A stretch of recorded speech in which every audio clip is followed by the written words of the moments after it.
Nama General President wa Runa,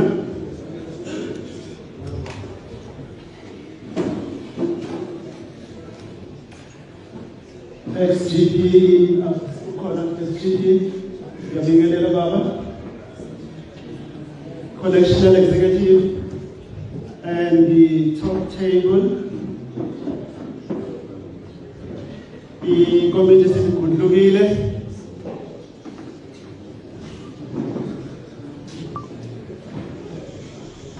the guests, Zega, GP, including Nama.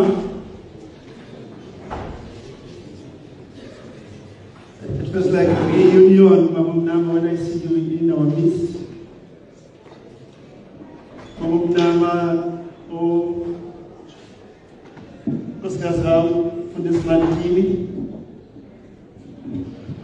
Vice Bishop was a Uganda and my wife, we were in one second at one stage. And the three of them were the only young ministers' wives who had no power at all. So the system in our midst is like a reunion. Angibingelele o President Desitili, izifunda zonke. Lokhethe angibingelele owami President uCiliza. I'll come there. I'll come there. I have an hour, and usually during this kind of period, I am fully in charge. So So I will rearrange the tables for this 45 minutes be paid.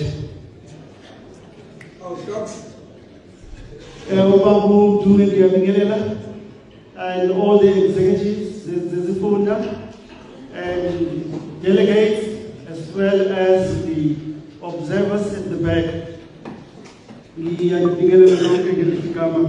No privilege for just first. Amen.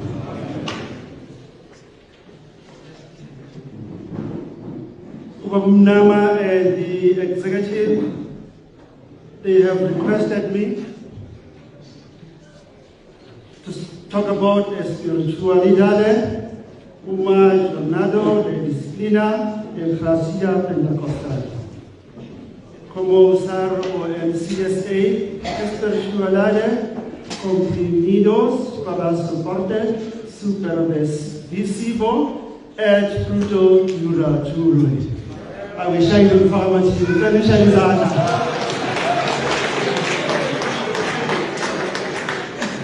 Mozambique, ¿Você está feliz?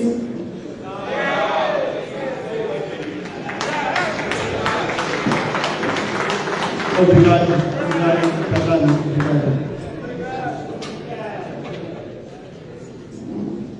Let's begin like this. I have only 1 hour. I hope to use only 45 minutes. And in that 45 minutes, I would like to have eye contact with everyone who's in here. And I've been given tools to really have contact. And I want to have close relationships with my audience, right from the beginning until the end. Where I have the authority, I usually say, especially with the healing service, I usually turn around and say, anyone who does not want to be here may leave. Even also in the corridors, the lecture theaters, I turn around and say, if you don't want to be here, you can leave. But here I don't have the authority. So please give me your attention. put your phone down and let's have this journey for about 45 minutes or so. This will remind me from now when is close to 35 minutes or so, and start this people. Let's begin like this. And this is what I learned at Mukalamunte. Moya waka uri moya waka uri moya waka uri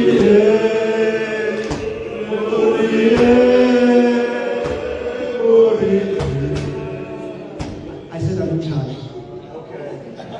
When I do this, it stops.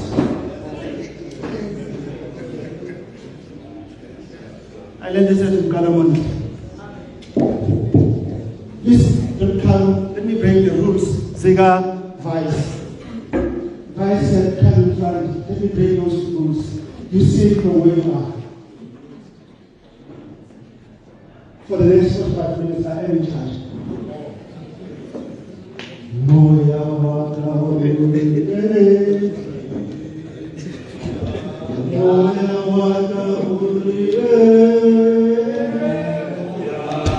moya waka uri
ngibingelele.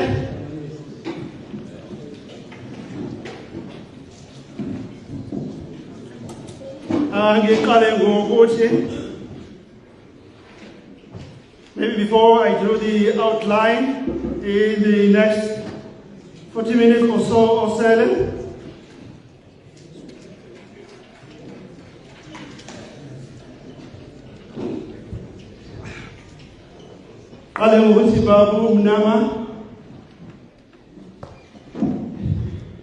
you are very brave. And I want to link what you did say with what Dr. Legacy has just said. Maybe brave is not a good way, a good term, maybe I should say, you have faith.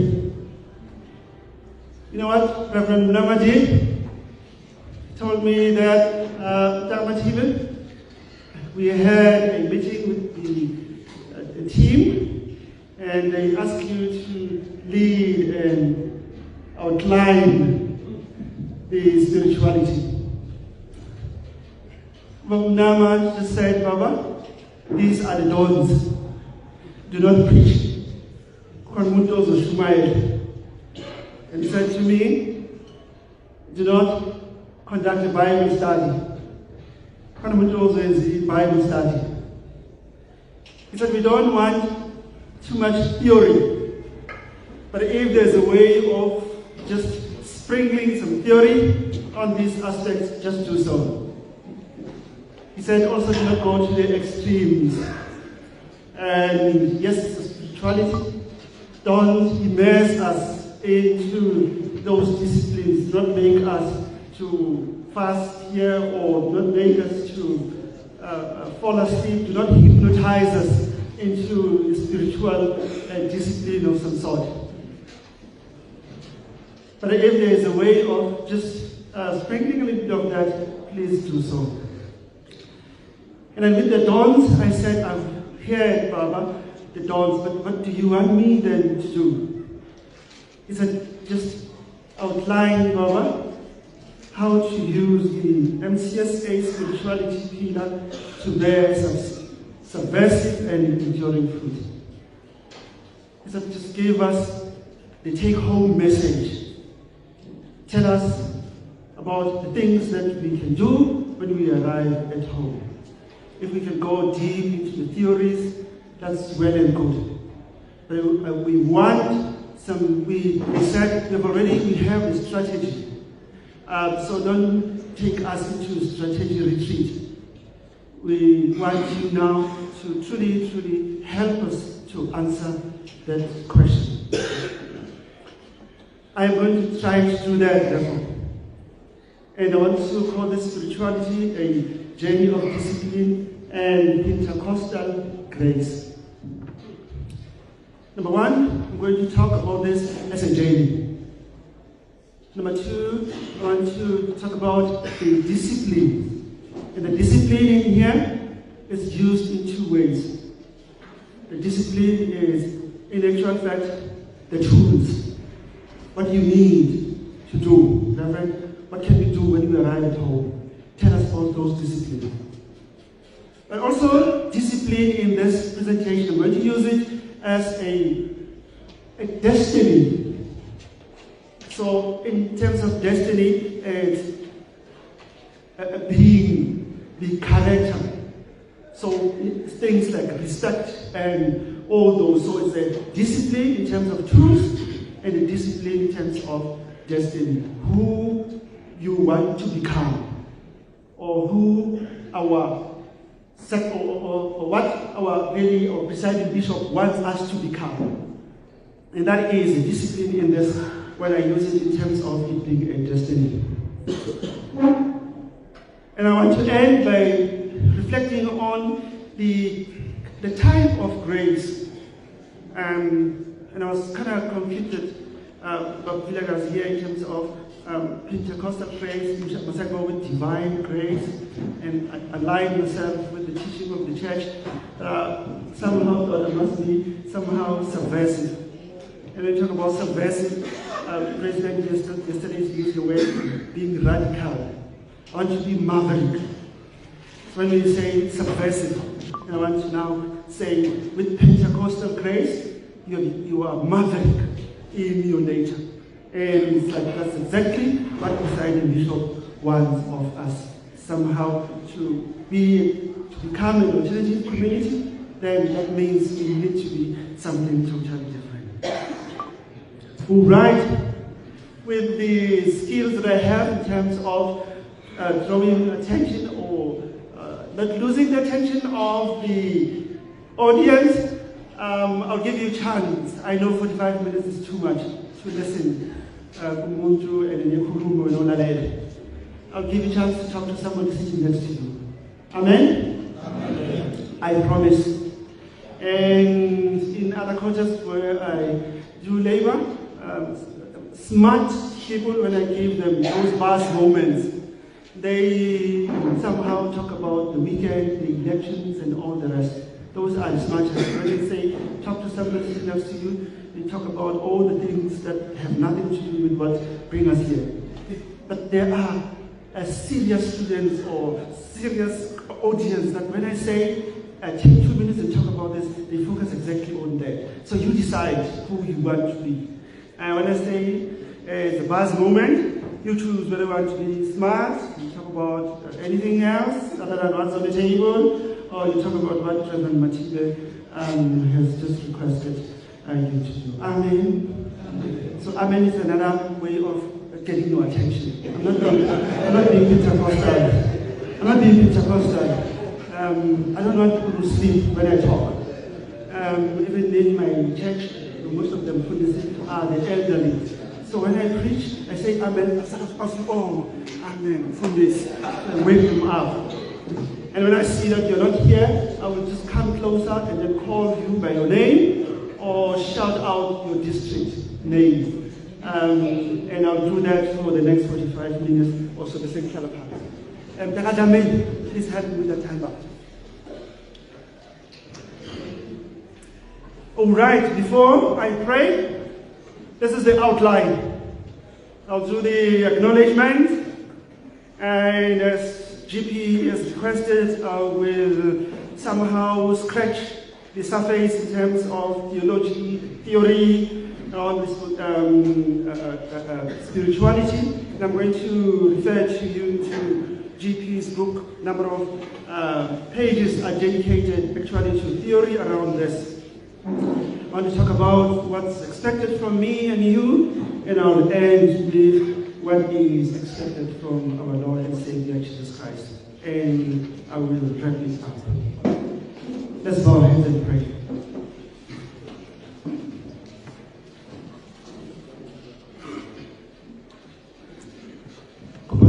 Hebrews 51, verse 16.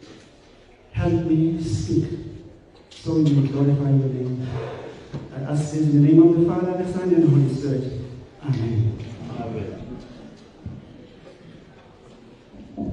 Let me say thank you to Babu Munama for this rare opportunity. And I know in Ilagati and others who were here, they expressed the same sentiment.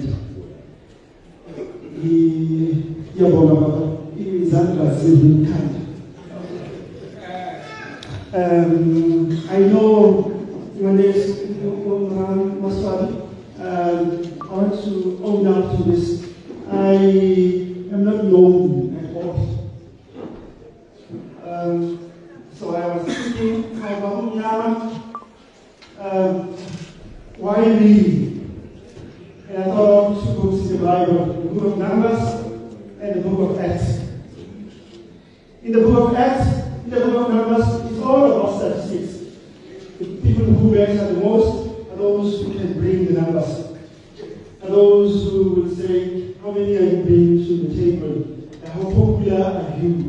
So I don't qualify to stand here. If you ask I thought when you requested me to do this, it's like the book of Acts. It is you showing me amazing, unusual kindness, as Paul says. Deeper and deeper is my first letter. He was ordained in this country in 2012, the same place where Kanyama is going to be. That's where I was ordained, and Reverend Nama's hand was one of the 7 hands which were laid on my head. And I want to say, I can still feel the weight of those hands on my head today. Amen. And there are a number of things that assisted me to still feel the weight of ordination that happened in 2012. One of them, colleagues, is since 2012, this country has been like my home. And the 23rd of September is like my second birthday. So from the 15th of August until the 23rd of September is 40 days. So from 2012 until 2024, that for me has been a period of fasting, 40 days. In the last 2 days, I'm coming here and spend 48 hours of silence to pray for my needs and pray for the needs of the people that God has placed on my shoulders. Now, when you pray for only 3 minutes, you are likely to finish those 3 minutes praying for yourself. But when you are in a silent retreat and you're cut off from the world, and you pray for 24 hours, those 48 hours, you end up praying eventually for the needs of other people. And that's exactly what some of the things that helped me, therefore, to still feel the weight of that ordination on my head. And I want to say thank you very much, sir. And that journey continues of coming here and truly having an intimate relationship with the Almighty God.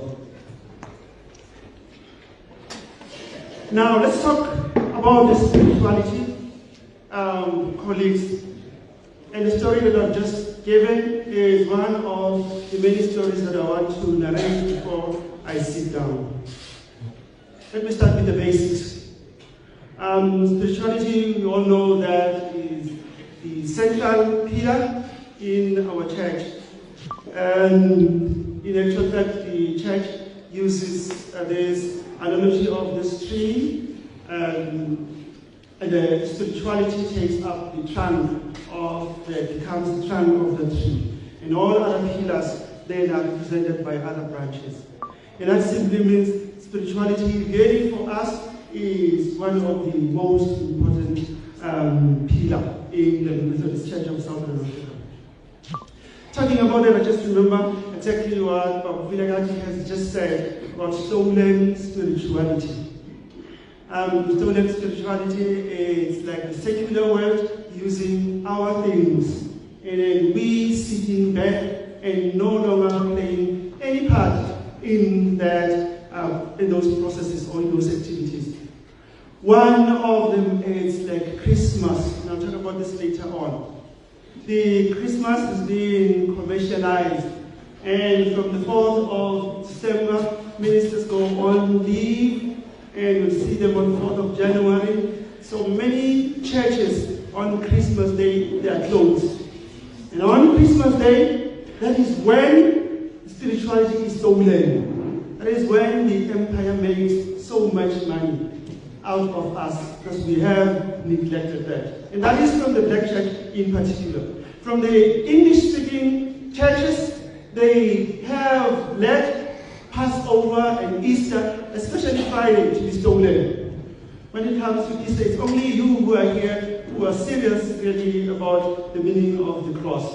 When you are in the English-speaking churches, it does not mean much really those 7 words that we pay so much attention to.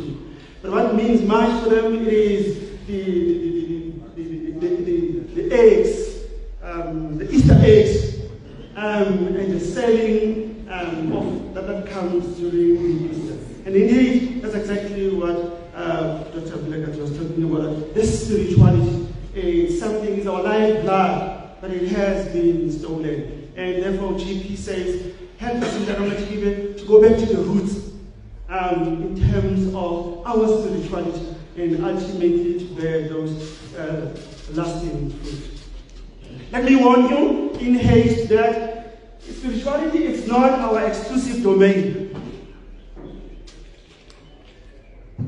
If you thought that you as a Christian, you have 100% control on spirituality, you are just deceiving yourself.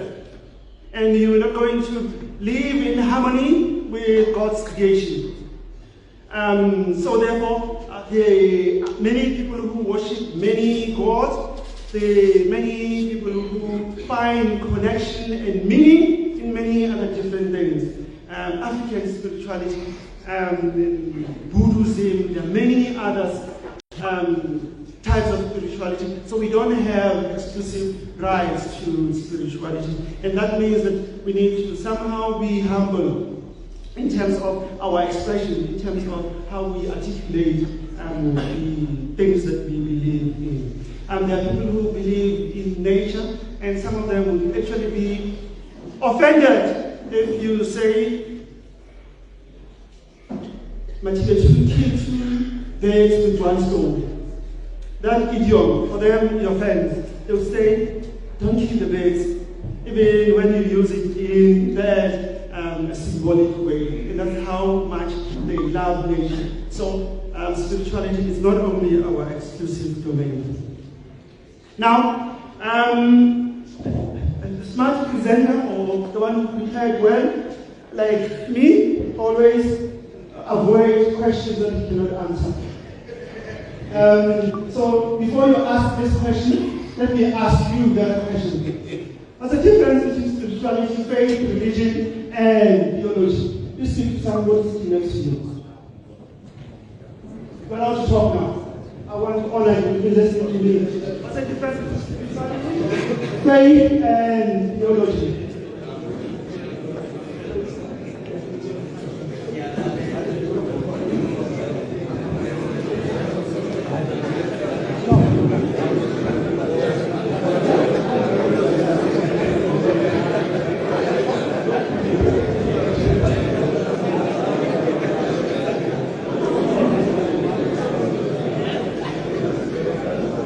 All right, thank you very much.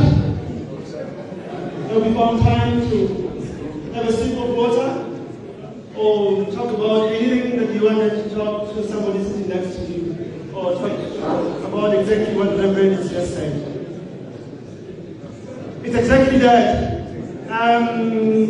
There's a very fine line. Okay, can I have my time back now?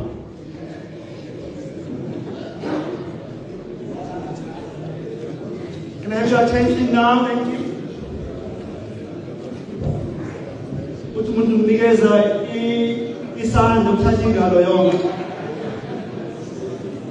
Before this, Reverend, can I have attention, please? And goes. There's really a fine line, and I would go down to the nitty-gritty if I was at SMMS. But I'm going to use this concept interchangeably. Spirituality somehow defined as mainly individual, and faith comes now expression of your spirituality. Now you say, I have faith in Jesus Christ, and these are the steps that I'm going to.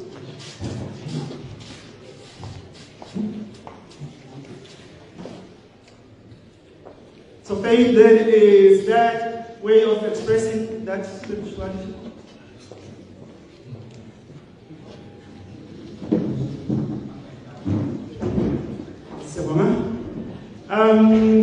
And you may have said, now I have faith in Jesus Christ and in spirituality. This is now how I express that faith. And as President GP said yesterday, that we want evidence, one proof of spirituality, one proof that you believe in our Lord and Savior Jesus Christ. When we talk about religion, quickly now it's a set of groups that we believe in this, and this is our doctrines, this is how we do things here at Methodist Church, and theology is now is studied. And in actual fact, the theology should be the spirituality. It's just that the higher institutions of learning have, to a certain extent, make theology to be more elite.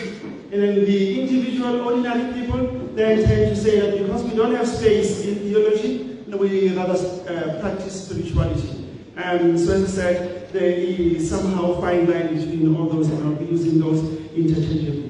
Quickly, when I looked hard at the spirituality, how Methodist Church defines spirituality, I could not find any Methodist Church, yes, does describe spirituality, but that is in the context of maybe explaining something here. It is chapter 3 of the LND, when now we help those who want to be members, and then there's something that talks about spirituality, a personal experience. And that's what we're going to get to. The grounding of blessedness. So there are some blessings. And in that there's perfect joy, perfect love, as well as joy. And there is a means and a gift of grace. But if we were going to talk legalistic, drafting of an act requires a definition of every word. So, but Methodist Church did not adopt that approach, so it's sort of describing, and you find your definition as that is described. Ubabudangala has also done quite a lot in 2001 when they were somehow formulating and reformulating the pillars that we have in his speech to the CE. He also focuses, when we talk about spirituality, that it is a personal experience of Jesus Christ, and to encounter this living Christ in one's life. So somehow we get to the bottom of it, that when you talk about spirituality, it is now the personal experience. It is that the intimate encounter that you need to have with our Lord and Savior Jesus Christ. Ubabu Dangalala in 2003, he tried in the yearbooks to somehow pin it down to the east. And he was now trying to really define it and said that it is our relationship with God, our relationship with others. And he also went further in terms of how do you now express this in terms of prayer, worship, and Holy Communion. They are the contemporary churches in their websites have also tried to define spirituality, and found this good definition really from Bryanston Methodist Church, Calvary, as well as Montclair. They say that it is connecting to the life-giving resources of faith, and they also have been running with this concept, becoming a holy people in the world, and that links nicely with the theme of presiding bishop. So you can see now, therefore, that when you talk about spirituality, it is about this connection. It is now putting an individual at the center stage, and we now becoming these pure and different people, and those fruits actually need to last. As the GPS said, they need to be abiding. I also went through the social literature in terms of how do they explain, because I said that it's not our exclusive domain. So they also talk about now a relationship that bears fruit, and they bring forgiveness and love. I'm sure this will be made available to you all to go through if I go in haste over other slides. Now, spirituality is a journey.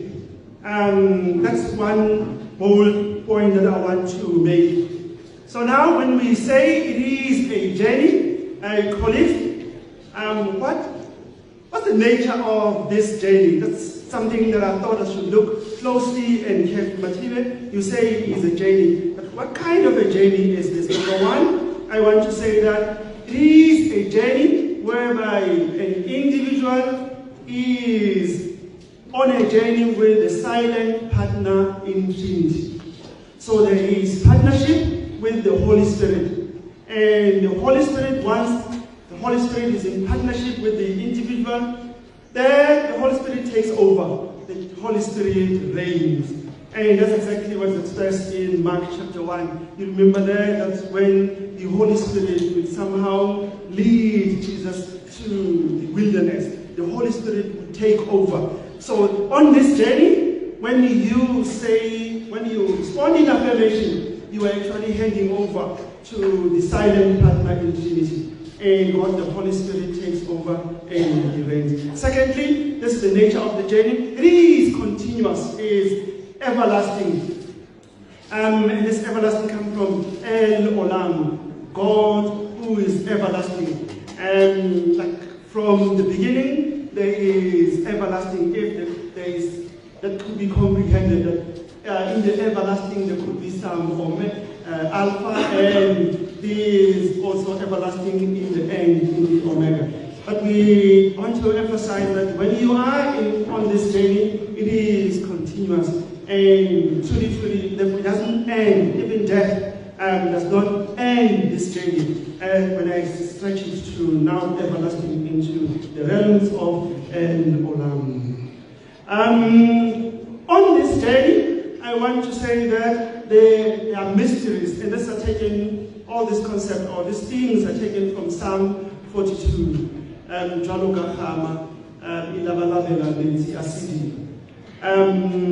So that psalm says, on this journey there is longing for God. That there is somebody who has a burning inspiration inside him or her, and that person wants to have this relationship. And it lists about 10 themes that we find on this journey. Number one, there is mystery. And the mystery of the journey of spirituality, colleagues, is that there are unanswered questions. You will be praying, you will be fasting for 40 days. I have been doing that for years. I've been coming to this country for years. But there are still questions that God hasn't answered.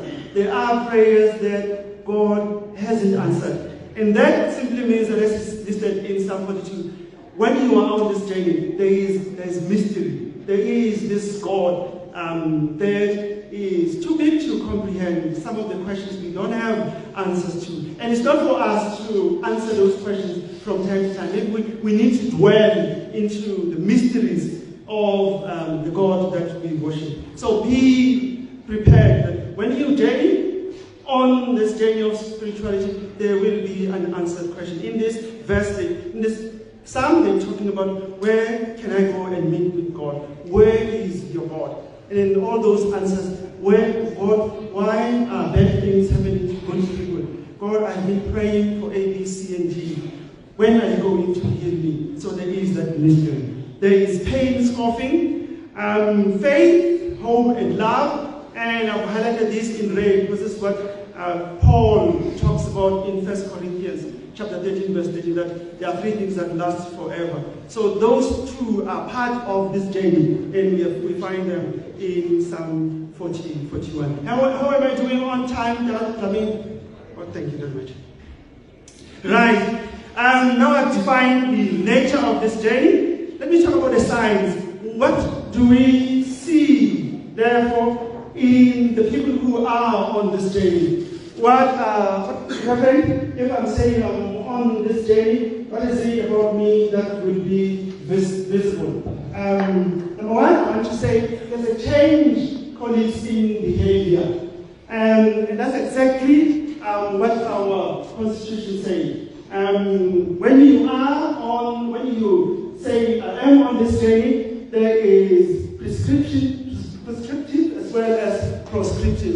When you talk about prescriptive, when you are on this journey, you will be told from time to time, oh, we wear a uniform, or we do A, B, C, and D here. As is said in our Constitution. It is proscriptive in that when you are on this journey, there are things that you you cannot do. There are things that you don't drink alcohol. You don't do A, B, C, and E. So those are there's a change in behavior. There's no way that you can say, I am on this journey, and there is no change at all.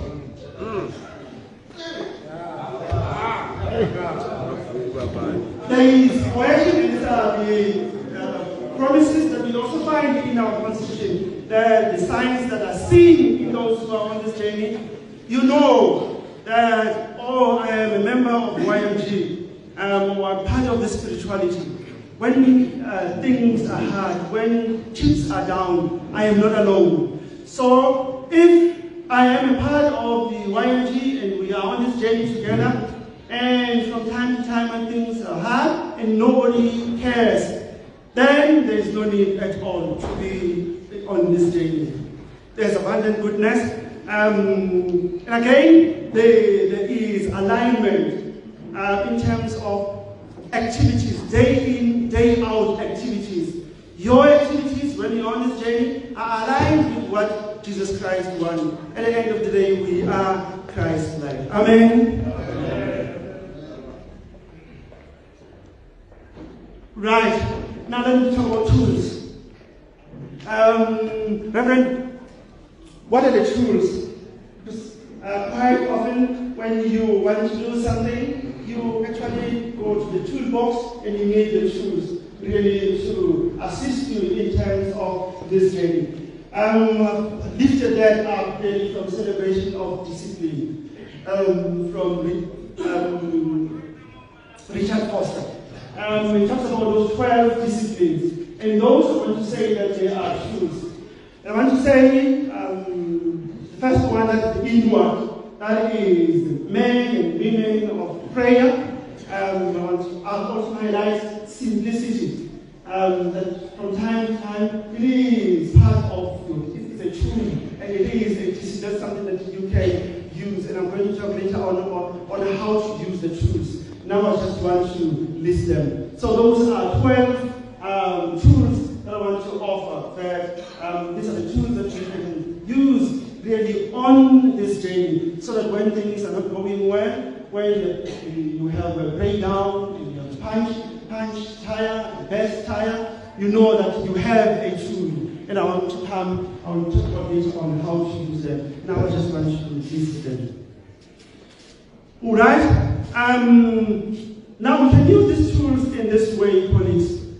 Number one, I want to propose that we redefine and take seriously the Christian calendar and Methodism, the rhythm of what defines us.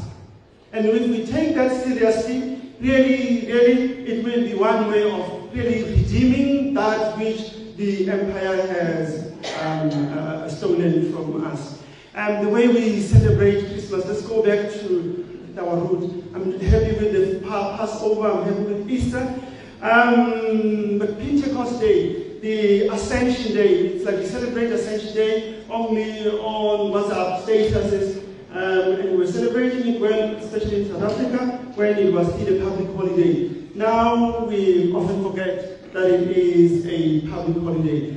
I must say that if there's no structure, there is no way that you will remain disciplined. You will remain really this close relationship, this encounter with our Lord and Savior Jesus Christ will not last if there is no plan. So number one, let's go back to the roots. We already have a calendar, the Christian calendar. We know that it is Lent. Let's be serious about that. It is Lent. It is Advent. It is time for A, B, C, and D. And that somehow puts structure in everything that we do. Secondly, I want to propose our quarterly meetings, the other meetings are kind of somehow boring.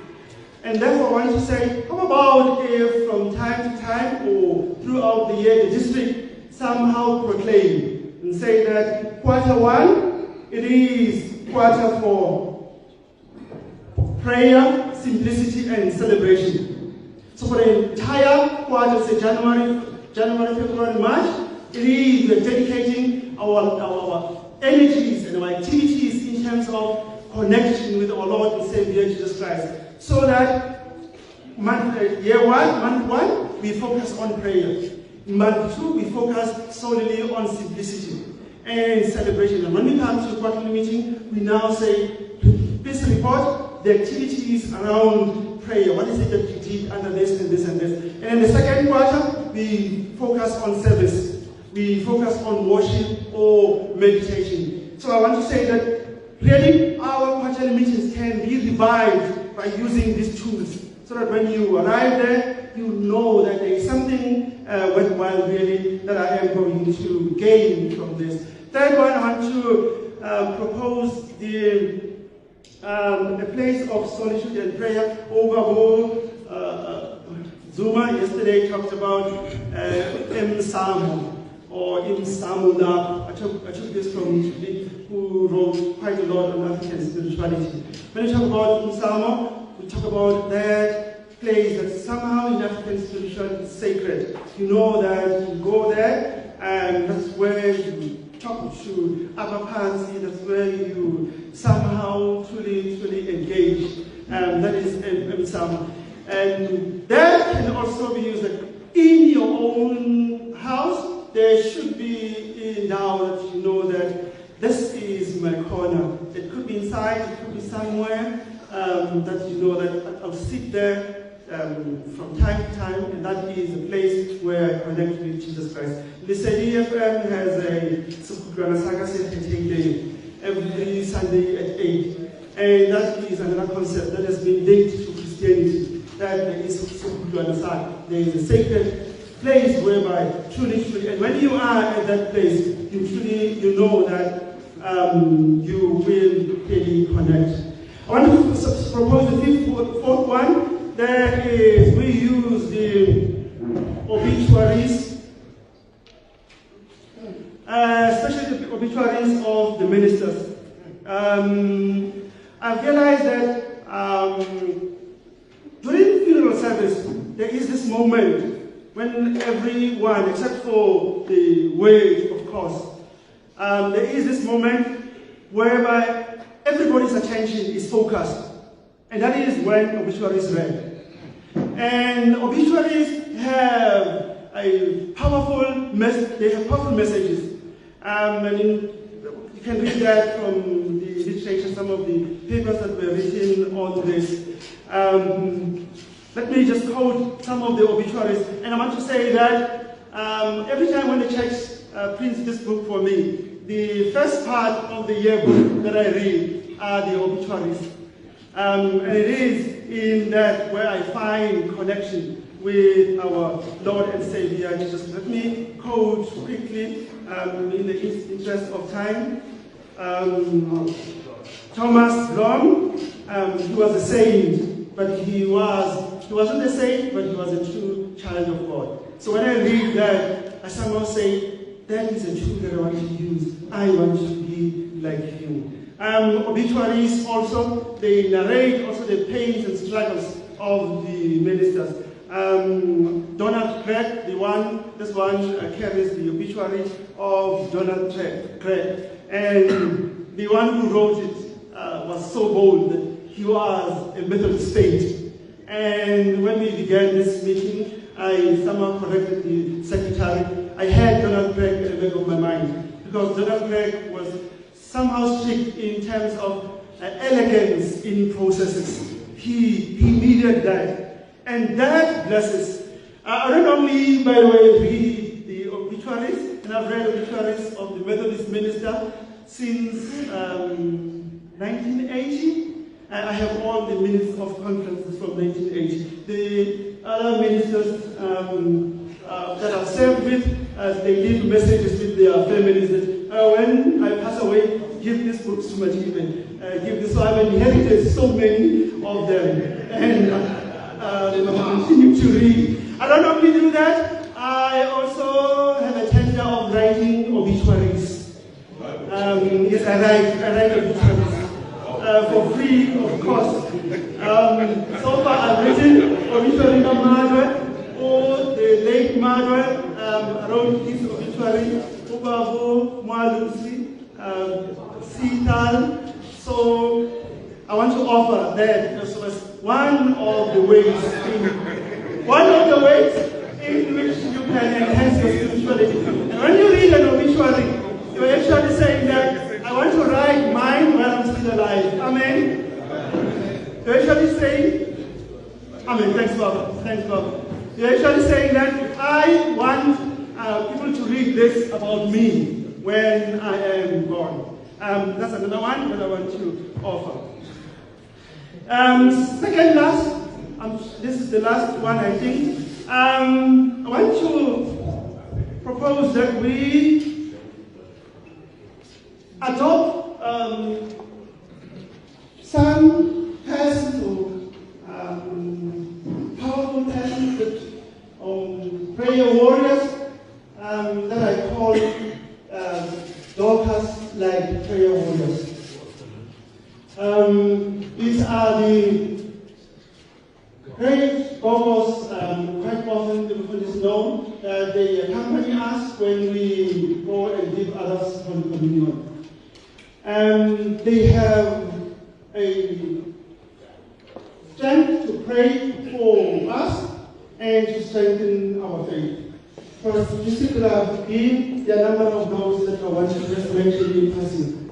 MATHABE in the Limpopo district, Capricorn, Mahamba, 712, Millicent Hewa, Martha Sunday, and Mamudaba. I can talk until the cows come home about how they can enhance or they have strengthened my spirituality. Let me talk about one of them quickly. Mampewa. Mampewa, I journeyed with her as a Dorcas-like prayer warrior for 20 years. At the beginning of my journey, she called me Reverend even before I could call her. Just after quite an emergency, she was calling me for me. And she approached me and said, "Listen, I want you every Friday at 5 o'clock in the morning, you send me a Bible text. And I'll read that and I'll send to everyone in my circle." So every 5 o'clock in the morning, for 6 years, I had to wake up and send a text. When I forgot to send a text, or the only exception when I was not supposed to send a text was on Good Friday. Now she would excuse me. And when I failed, even though I was late by a couple of minutes, I would get SMS saying, "What is this?" And I would say, "Boss, I have to open the Bible. I have to read the Bible and send a text." Then we started the WhatsApp. And then WhatsApp, I became lazy. So with WhatsApp, we changed to WhatsApp now. I never woke up at 5 o'clock and go through the Bible. So I'll get a message from the Bible website, or people would forward a Bible message to me. And Mom said, "What is this?" And I'll forward. And she would say, "Ladies and gentlemen,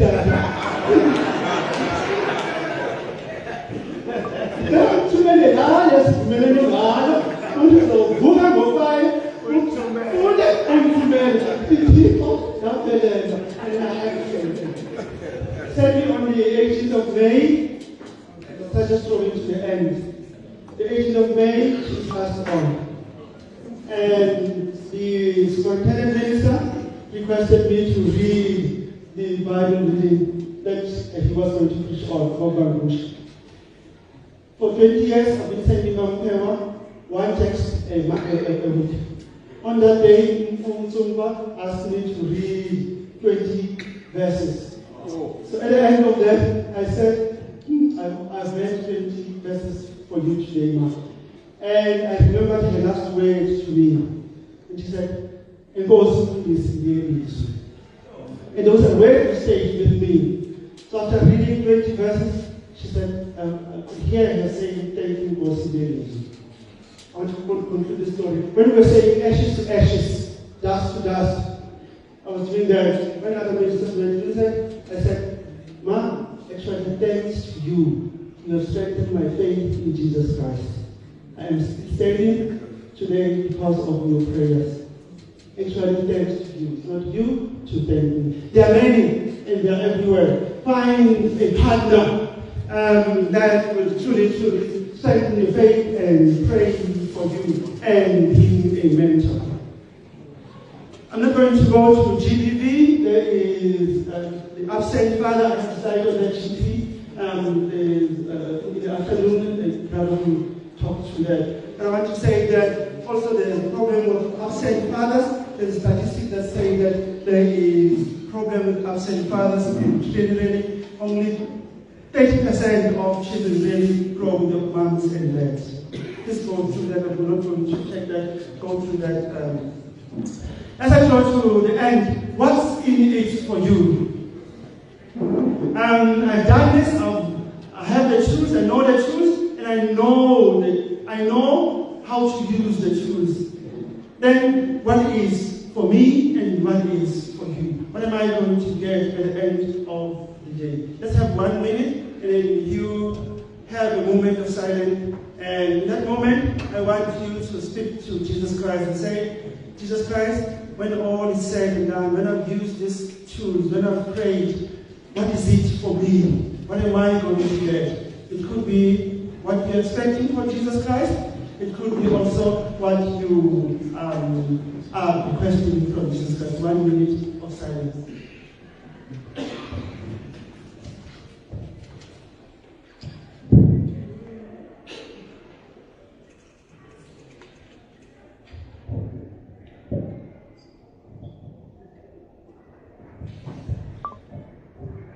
Thank you very much. I'm going to race through the slides because I'm left with 7 minutes. I wanted to end at 11. Yes, there is something for you.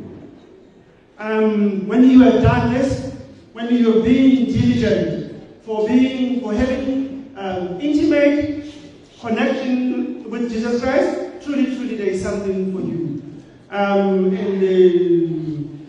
There are papers that have been written on this. There's a decrease like in the use of alcohol. There is strength in terms of mental health, and the committee will be dealing with that also as part of the focus area. So the spirituality at the end of the day, there is something for you. There will be somehow increased prosperity, and there will be somehow health and longevity to a certain extent, and the blessings.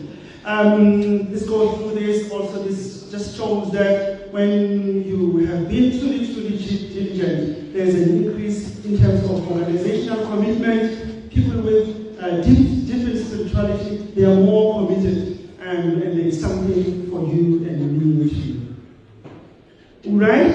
And truly, that we deserve in Revelation chapter 2, the Spirit speaks to the 7 churches. And this is what we are dealing with in our second, the YMG. We are going through the 7 churches in terms of responding to presiding bishop's call of becoming an alternative community. Like, how can we be different? So we're going through the messages to those 7 churches in terms of what the Spirit is saying to this church.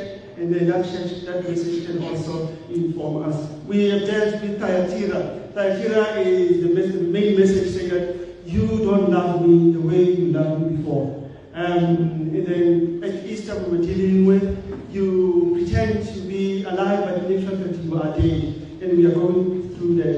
And then to the message to the church in Thyatira is that Jesus Christ said that you will get from me what you deserve. That there is actually something, there's something in it for me and for you. Again, I'm raising expectations. I'm raising expectations in terms of somebody will say that I have fasted, I have done this, so Jesus Christ give to me what I deserve. And that's exactly a mentality of a 10-year-old child. A 10-year-old child will tell him that please do A, B, C, and D, and they will come back to you and say, I have done done that which you wanted me to do. So give me what I deserve. We can still go, we can still do that, we can still expect that, but truly, that is not a mature spirituality. Mature spirituality really is about expecting what I call Pentecostal grace. That our Lord and Savior Jesus Christ, I have done A, B, C, and D. I have used the truth, I know about the truth, and my connection with you is very strong. At the end of the day, I'm still asking from you A, B, C, and D. But you are not strong-arming God. You're not strong-arming Jesus Christ. I fasted for 40 days. Where is that which I was promised when I did that? I did A, B, C, and D. All we need is to expect Pentecostal grace. And Pentecostal grace, family, colleagues, is bring changes. Is like the flame that is poured on you and flames that are poured on you and I. And it brings changes, unlike the divine grace. The divine grace is what I associate with what was happening when Jesus Christ was baptized. But what is GP is talking about is the maverick, the disruption. It's about change that needs to happen. And that can be brought by Pentecostal grace. And it is the grace that brings the changes, and somehow you rely on. I'll wait for you, the times and the hours are not for me. I'll wait for you. And when it comes, it truly brings a huge difference. Let me acknowledge this as I conclude. The speech by former presiding bishop that can be made available, and it explains the spirituality pillar, although it's not that long, but it captures the roots. And also, Babuna, as I said, the number of chapter 1 deals in depth in terms of the spirituality. And I would really like to recommend this book. I've gone through it, as I said yesterday, during the 12 stages, and it is worthwhile reading it. In conclusion, Mathieu was talking about this journey, which is the journey of discipline. And in terms of discipline, I focused on the tools that you need and character in terms of the destiny. And I ended with there is a Pentecostal grace that will be poured on you and I when we remain in really intimate journey with our Lord and Savior Jesus Christ. Amen. Amen. Now, let's end this last 5 minutes of Jesus. Let's just stand. Since we are going to stand in 5 minutes.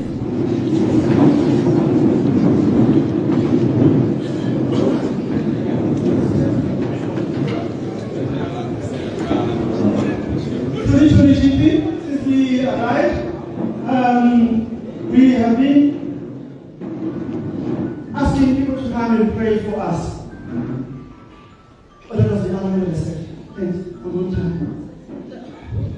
And I did not allow me to remind me. Since we arrived here, we've been asking for this somebody to pray for us. I want to take this 5 minutes for us to dedicate that to prayer, that we all pray. I don't want at the end of this session to say, we want to talk about matters of spirituality. But matters of spirituality were not there. So I want to bring this matter of spirituality now. And I want you to forget about somebody who's sitting next to you. And we pray the Pentecostal way. I know quite often when we say Pentecostal, we remember, we think about other churches. And their concept has already been stolen. It's ours. So I want us to pray. And GP talked about a prayer that soaks the grass. And that's the kind of prayer that I'm requesting this afternoon. The prayer that's going to make this floor wet when we are done praying. Amen? Do you promise me? You promise to pray like that? Forget about somebody who's sitting next to you And we pray for the next 5 minutes also. Pray for somebody that you left at home, and pray for your needs that you may have vision when I was still talking, and we take that to the Lord in prayer. Oh, yeah, slow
Sina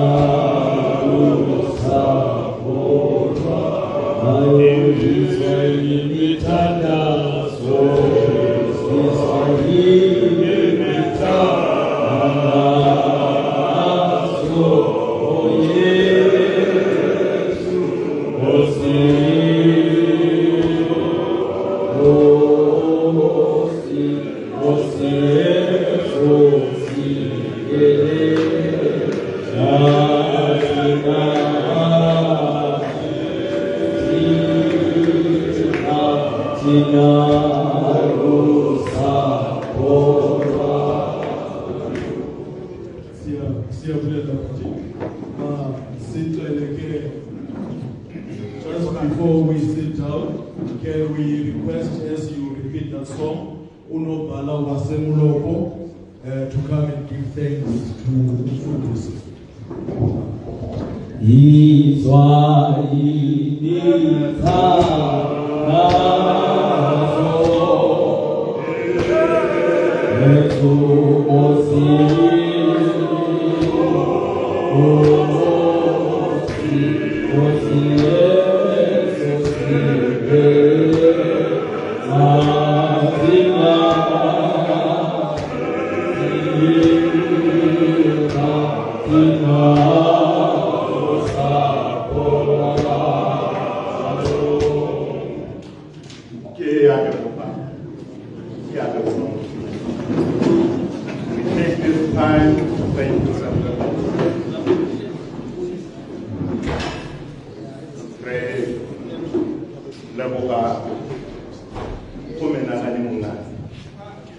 We have mentioned that spirituality is a journey whereby the Holy Spirit is in partnership with an individual.